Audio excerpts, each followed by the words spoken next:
तसला बजाने से, साइकिल चलाने से, इन चीजों से विकास नहीं होने। दोस्तों, माननीय विधायक जी उसका उद्घाटन करते हैं। पंचायती जमीन पर ढाबा चला हुआ है, अवैध कब्जा करवा रखा है, सारी चीजें आप जाकर के देख लीजिए। वहां ये हालत है कि हर आदमी परेशान। 28 साल के अंदर एक काम गिनवा दें, एक, बहुत बड़ी बात नहीं कह रहा मैं, अगर उन्होंने जो नया काम किया, मतलब बचपने की बातें करते, मैं तो नहीं कहता, आज अगर उन्होंने कोई विकास किया होता, मैं उस पर क्लेम कैसे कर सकता हूं? विकास करना जिम्मेदारी होती है, मलाई खाने का मेरे को तो पता नहीं।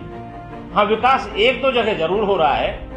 15 सेक्टर में जहां कोठियां बन रही हैं उनका विकास हो रहा है। यहां पे कोई पता लगा है कि दूधौला में भी कोई 14 एकड़ जमीन का विकास हो रहा है। इस तरीके के विकास अगर मान लो मेरे को अगर ज्यादा ही खुलवाने का उन्हें वो है, आकर के आमने सामने बहस कर ले, और मेरे को ये एलिगेशन जो लगाए हैं अगर सिद्ध हो गए तो राजनीति करना टेक शर्मा के लिए बहुत बड़ी बात नहीं। मैं राजनीति 1 मिनट में अगर ये सिद्ध होता है तो छोड़ने को भी तैयार हूँ। जो माननीय विधायक जी ने स्टेटमेंट दी है वो 4 बजे से पहले की है या बाद की है? चलो बाद की स्टेटमेंट का मतलब क्या हुआ, 4 बजे पहले या बाद में? क्या 4 बजे बाद कुछ और पता है क्या हो? 4 बजे के बाद सबको पता है, आप भी जानते हो, तो इसलिए बाकी उसका जवाब देना मैं उचित समझता हूं, फिर भी चाहे जो भी कहा है उन्होंने। जहां तक बात है टोल प्लाजा की, ये वो कहते हैं हमारे कार्यकाल में लगा, ये उन्हें शायद ध्यान नहीं है कि 2011-12 में ये रोड शुरू हुआ था और इसकी जनवरी 2017 लास्ट डेट थी। उस समय 2017 के बाद इन्होंने टोल लगाना था। मैंने जब ये चीज़ें कहीं, उस समय पर कांग्रेस की सरकार थी 11-12 में और 17 में हमारी सरकार थी। 17 के अंदर जब मैंने ये विधानसभा में क्वेश्चन उठाया, विधानसभा में उसकी कार्रवाई भी देख सकते हैं कि भाई जब तक ये पूरे रोड कंप्लीट नहीं हो जाए तब तक टोल नहीं लगना चाहिए। अब तो इसमें और भी एक बहुत बड़ा बदलाव आ गया। माननीय नितिन गडकरी जो हमारे सड़क परिवहन मंत्री हैं, उन्होंने कहा है कि 60 किलोमीटर से पहले NHAI पे कोई भी टोल नहीं लगेगा। इसके बावजूद उस समय पे ये सारे यहाँ से वहाँ तक पुल भी बन गए। एक पुल अभी भी 1721 नंबर प्रश्न है विधानसभा का, मार्च 2017 का, उसके अंदर आप पता कर लो कि वहाँ उन्होंने उस समय पर राव नरवीर सिंह जी आपके PWD मिनिस्टर थे, सीकरी और बघोला के पुल जो रह रहे थे उनमें से सीकरी का बन गया, बघोला का अभी तक शुरू भी नहीं हुआ। उन्होंने आश्वासन दिया था, आश्वासन के बावजूद वो आज तक शुरू नहीं हुआ। अभी टोल लगने का कोई औचित्य बनता नहीं। दूसरी चीज, हमारा जो पृथला विधानसभा क्षेत्र में बार बार कह रहा हूं कि ये 2 पार्ट में हो जाता है 60-40 के रेशो में, वहां अगर टोल लगता है तो हमारे जितने भी यार दोस्त, रिश्तेदार, मित्रवर्ग, पत्रकार बंधु, वकील साहिबान, जितने भी साथी हैं, जब भी वो अगर आप ही लोग अगर खबर करने पृथला जाओगे तो उसमें भी आपको टोल इधर से भी देना पड़ेगा, उधर से भी देना पड़ेगा। ये बड़ा विचित्र सा मामला है कि इस टोल को लेकर के जिस तरीके से माननीय विधायक जी कह रहे हैं, काम तो होना चाहिए जनता के प्रतिनिधि होने के नाते ये कि भाई ये टोल नहीं लगना चाहिए, लगे भी तो ये हमारे जो पृथला विधानसभा क्षेत्र के जो आम नागरिक हैं उनको एग्जेम्प्ट किया जाए, जो इंडस्ट्रियलिस्ट हैं उनको एग्जेम्प्ट किया जाए, जिनकी ज़्यादातर फैक्ट्रियां पृथला, दूधौला, ततारपुर और बघौला के अंदर है।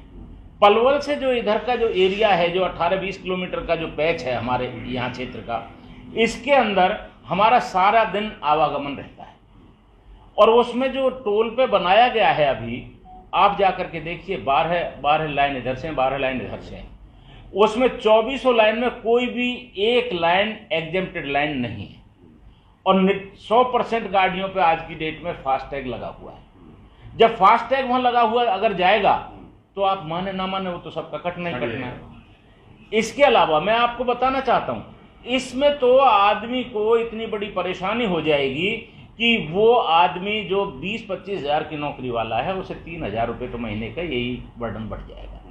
तो इसलिए मेरा तो माननीय मुख्यमंत्री जी से प्रार्थना की थी मैंने, जुलाई 2021 में मिला था, ज्ञापन दिया था, अब पुनः एक बार मिलूंगा और उनसे अनुरोध करूंगा, जबकि मुख्यमंत्री जी खुद चाहते हैं कि भाई पब्लिक के लिए कोई परेशानी नहीं आनी चाहिए, इस तरीके के मैं आपको उदाहरण दे सकता हूँ। आप रोहतक साइड में चले जाइए, वहां पर अभी आपने पीछे भी पढ़ा होगा कि एक खड़खड़ टोल प्लाजा है, किलोमीटर का एरिया एग्जेम्प्ट किया। हमारे क्षेत्र में पृथले में ये बीच में मिड होने के नाते भाई 10-15 किलोमीटर का एरिया जिसमें 50-60 गांव आते हैं उनको तो एग्जेम्प्ट करना चाहिए। मेरा तो सीधा सा सिद्धांत है कि अगर मान लो भाई ये सरकार की तरफ से, वो तो नितिन गडकरी जी का जो आदेश है वो तो अलग है, उसके बावजूद अगर ये लगता भी है तो हमारे क्षेत्र को इसमें एग्जेम्प्ट करना चाहिए। देखिए, जहां तक बात है विधायक जी का, वो तो कहते हैं मैं टिप्पणी नहीं करना चाहता, मैं जरूर जवाब देना चाहता हूँ। बिडूकी हुआ, 37 सेक्टर हुआ, मेरा रेजिडेंस हुआ, मेरा गांव हुआ। विधायक होने के नाते मैंने वहां पर कोई ऐसा अनुचित कार्य नहीं किया जिससे कि मैं कह सकूं। इसके अलावा आज पृथला में वो कहते हैं कि मैं स्किल डेवलपमेंट यूनिवर्सिटी लेकर के आया। माननीय कृष्णपाल जी आज भी मंत्री हैं, पहले भी मंत्री थे, मुख्यमंत्री जी के आदेश थे, और विपुल गोयल जी उस टाइम पर गवर्नमेंट में यहाँ के कैबिनेट मिनिस्टर थे। मैं तो उनका धन्यवादी हूँ दोनों का, उस समय पे जो उन्होंने मेरी मदद की। अगर उस टाइम पे माननीय जो नैनपाल रावत जी हैं उनकी इतनी चल रही थी, शायद फिर तो वो 182 करोड़ की रेन्यूअल स्कीम भी वही लेके आए होंगे, गवर्नमेंट कॉलेज मोहना के अंदर भी वही लेके आए होंगे। माननीय कृष्णपाल जी का कोई सहयोग नहीं। आपका नर्सिंग डिग्री कॉलेज है, ITI हैं, 3 हमारे यहाँ पे सिकरौना, फतेहपुर बिल्लोच और मोहना के अंदर। मंडी भी उन्होंने बनवाई होगी। ये क्या मतलब बचपने की बातें करते हैं। मैं तो नहीं कहता, आज अगर उन्होंने कोई विकास किया होता मैं उस पर क्लेम कैसे कर सकता हूं। विकास करना जिम्मेदारी होती है, मलाई खाने का मेरे को तो पता नहीं। हाँ, विकास 1-2 जगह जरूर हो रहा है। 15 सेक्टर में जहां कोठियां बन रही हैं उनका विकास हो रहा है। यहां पे कोई पता लगा है कि दूधौला में भी कोई 14 एकड़ जमीन का विकास हो रहा है।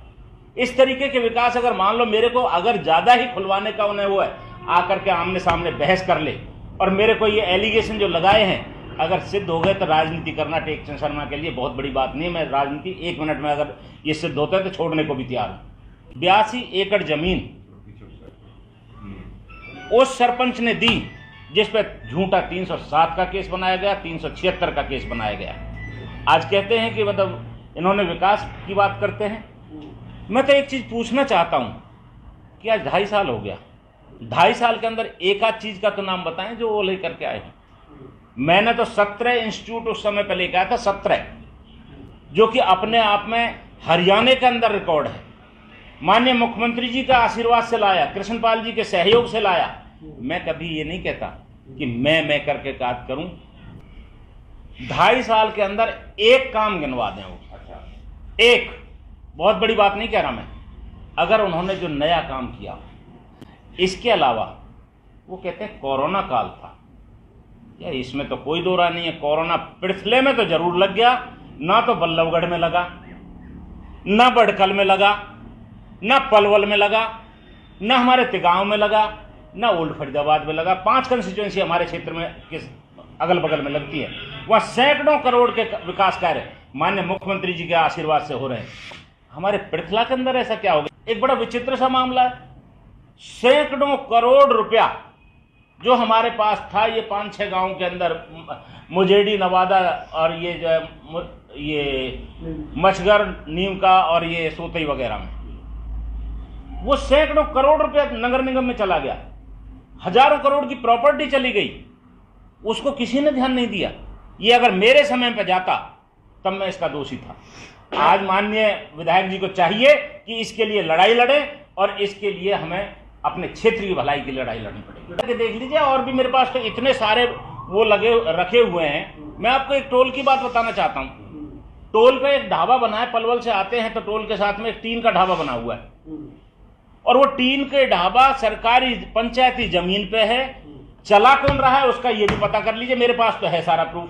आप ही बता दीजिए फिर। ये माननीय विधायक जी के रिश्तेदार हैं, यार दोस्त, माननीय विधायक जी उसका उद्घाटन करते हैं। पंचायती जमीन पे ढाबा चला हुआ है। यार ये कौन सा तरीका हुआ? ये विकास है? ये क्या अवैध कब्जा करवा रहे हैं? अवैध कब्जा करवा रखा है। सारी चीजें आप जाकर के देख लीजिए, वहां ये हालत है कि हर आदमी परेशान। जो मेरा उद्देश्य था, मैंने 5 साल उसमें पूर्ण रूप से अपना भरपूर सहयोग दिया, और आज भी कोई विधायक इतना वर्क करके दिखा दे, मैं जिंदगी भर उनका चेला बन जाऊंगा। 2500 करोड़ के विकास कार्य हुए हैं तो उसका मैंने प्रूफ भी दिया। अगर उसके बावजूद भी अगर कोई कहता है अननोन बनता है, नासमझ बनता है, अज्ञानी बनता है, तो उसका मेरे पास कोई जवाब नहीं। करते सड़कों टूटने की बात है, आज कौन सा माननीय विधायक जी ने 2 साल में ये सड़कें बनवा दी? 3 साल में रिपेयर होना लाजमी होता है। सड़कें टूटने का मकसद ये नहीं है कि भाई कोई आज बनी है। वो 4 साल पहले, 5 साल पहले जो सड़कें बनी थी, वो नेचुरल सी बात है कि 3 साल में रिपेयर तो मांगती है। बाकी रिपेयर कराने के लिए फुर्सत चाहिए। किसी को काम कराने के लिए लोगों के बीच में जाना पड़ेगा। बगैर जाए अगर उम्मीद लेकर के चले तो ये पॉसिबल नहीं है। बिल्कुल फरीदाबाद से जाओगे आप, पृथले भी जाओगे, तब भी आप कोई खबर करने के लिए जाओगे तो आपको इधर से भी टोल देना पड़ेगा, और जब वापसी आओगे तो वो भी टैक्स आपको, सरकारी दहेज आपको देना पड़ेगा, है ना। इसके अंदर वो चीज़ है आपके KGP और KMP पे। ये नेशनल हाईवे पे ये कहीं भी ऐसा नहीं है। नेशनल हाईवे पे कहीं पे भी ये इस तरीके की वो नहीं है पॉलिसी। वो सिर्फ KGP और KMP पे अभी तक। मैं आपको आपके माध्यम से बताना चाहता हूँ, मैं पहले मुख्यमंत्री जी से मिलूंगा, कृष्णपाल जी से मिलूंगा। अगर उसके बावजूद समाधान नहीं हुआ तो जो जनता जनार्दन कहेगी, हम एक महापंचायत करके उसका फैसला करेंगे। उसमें क्या करना है, किस तरीके से करना है, इलाके की जनता को बुलाएंगे, इलाके को लोगों को साथ लेकर के जो भी संभव होगा वो कार्य। खबरों की विस्तार से जानकारी के लिए सब्सक्राइब करें हमारा चैनल और क्लिक करें बेल आइकन पर, ताकि कोई भी खबर आपसे अछूती ना रहे।